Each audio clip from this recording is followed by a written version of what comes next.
Bwana Yesu asifiwe. Asante sana kwa wewe ambao unanifollow. Like video zangu na ukashare mahali pale. Mungu aweze kukubariki. Siku ya leo nataka niongelelee juu ya rejection. Najua kuna watu ambao wako na rejection mahali pale. Kuna wengine wanajiuliza mbona mimi. Nataka nikuongeleshe juu ya positive side ya rejection, kwa sababu kuna watu wamekataa kumove on, wamebaki tu kwa yale makapi, yale maneno, ile umepatia adui nafasi, haujaelewa mbona hili jambo lilifanyika kwangu. Kwa siku ya leo niko mahali hapa kukusaidia. Rejection inakwanga ile wakati unakataliwa, unatengwa na watu ambao wako karibu na wewe, maono ambao utapatia watu ama chochote utakachoongea, hakuna kitu chenye mwanadamu wa kawaida ambacho anaweza kukusikia. Upande wako utaona uko sawa, lakini upande wa wanadamu ama wale watu ambao wako karibu na wewe wanaona hawako uko sawa katika kuvaa kwako, katika personality yako, chochote unachofanya, hakuna kitu utakachopendwa. Na most of people unapata hata wakati walipozaliwa, unapata wamekaa katika familia wameface rejection, na mpaka saa hii imeresult kwa bitterness. Kuna watu wameshindwa kumove on kwa sababu hiyo bitterness wameibeba mpaka mahali wamefika. Hiyo rejection bado wanafuata. Do you know bado uko na hiyo kifunguu ya kufunga na kufungua. Unaweza wachana na hii rejection, na hii rejection inakuanga wakati wanadamu wanakutenga, wakati watu hawakuelewi. Kunaye mtu mmoja ambaye anakuelewa, ambaye ni Mungu, ni founder wa maisha yako. Anajua kwa nini hao watu wanakutenga, na unafaa usongelelee nani? Unafaa usongelelee Mungu. Si wakati wa kulahumu hao watu.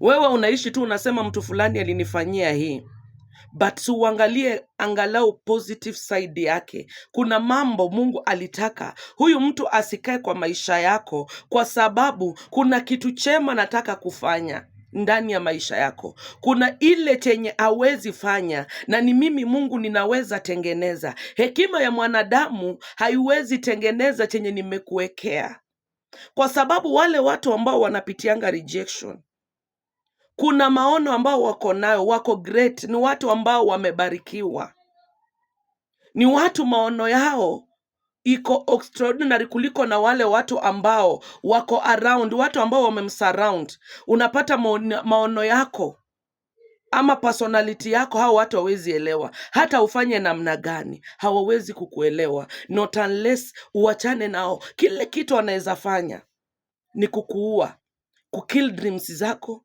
kuua hiyo maono. Na usipokuwa mwangalifu, we bado unajibembeleza mahali pale. Lazima huu ndo rafiki yangu, lazima hii ndo familia yangu. Kama hujadiscover, songa mbele, jitenge kwanza. Enda kwa Mungu, muulize, hili jambo linafanyika, nimekataliwa na wanadamu, ni wewe ndio unanijua, nifanye nini? Namba 1, ujikubali.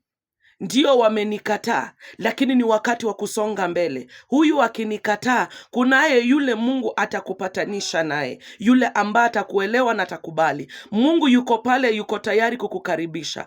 Enda karibu na Mungu, wacha Mungu akawe rafiki yako. Namba 3, toa ile bitterness. Makosa ni kubebana na zile vitu walikufanyia. Wakati utabebana zinakuwa mzigo, unaingia ndani ya depression, unasikia unafaa ujiue, unasikia hauko wadhi. Na wakati hauko wadhi, hakuna venye utasonga mbele, kwa sababu hakuna chenye kiko mbele yako kama we mwenyewe hujadithamini.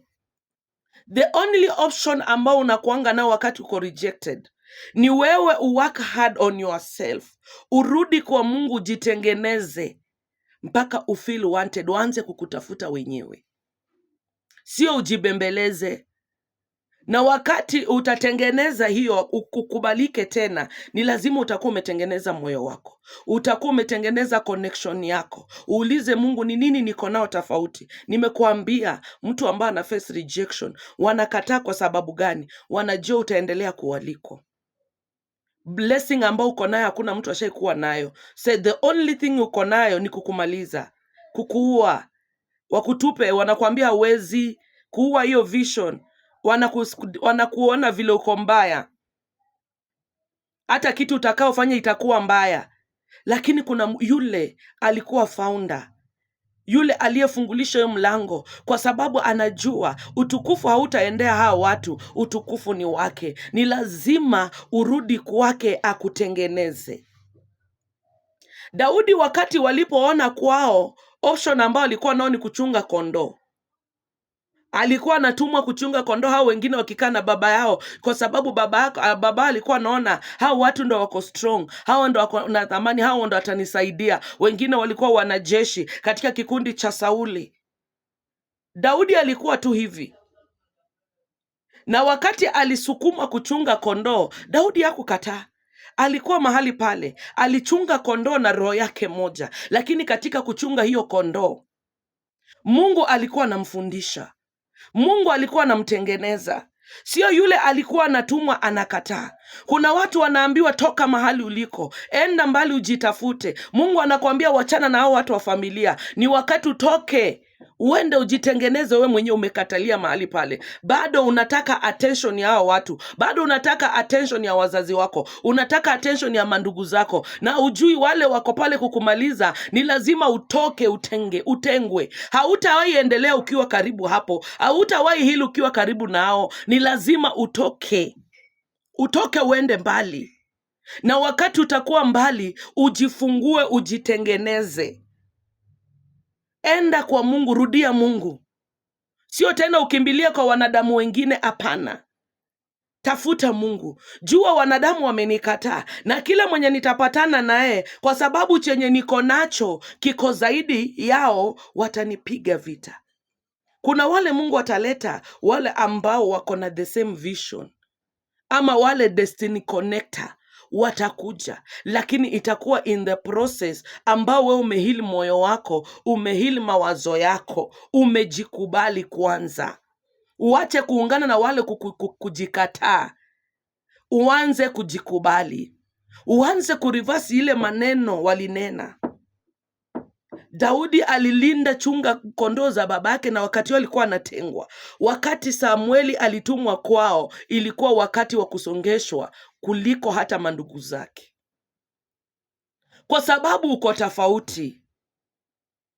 Hakuna mtu atakuinspire hapa katika familia. You are more than them. The only option ambao uko nayo ni kurudi kwa Mungu, umwambie Mungu, nitengeneze, nifundishe, nijikubali. Hiyo rejection isiende, usikue nayo. Hiyo mawe waliorusha, wacha kubebana nayo. Hiyo matope walirusha, wachana na, jikungute.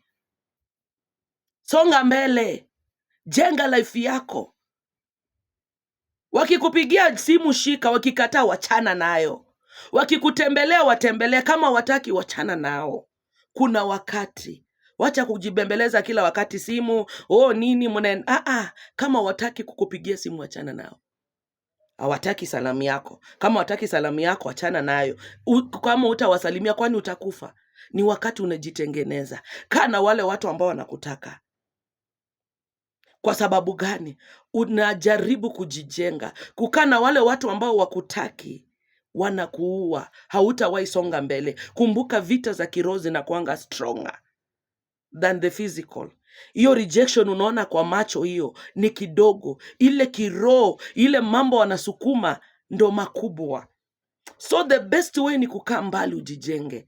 Wakati wanakuona mara moja, na watakana wakuone ukiwa tofauti kuliko venye ulikuwa. Jitafute mahali huko. Mti mwenye hauna matunda haurushwangi. Ushaona ule mtu kwa kawaida uko pale unashughulika, hata hauna kivuli, hauna nini, hakuna siku utaona mtu akisongelelea. But kwa sababu you have the best kuliko hao, that's why unagongwa. Kwa sababu uko zaidi ya watoto wao, ndo sababu unagongwa. Unapata mahali pengine hata wazazi wako watakukataa. Ni kwa sababu Mungu anataka chenye uko nacho yenda atatitengeneza. Kwa sababu wazazi wako wako na role ambao wamecheza tu. Lakini ikifika mahali kiwango ingine, ni lazima Mungu mwenye atengeneze. Ni lazima. Na ukifika mahali unapatanga una face betrayal Kama Joseph aliface betrayal kwa sababu gani? Mungu alikuwa anajaribu kumsukuma.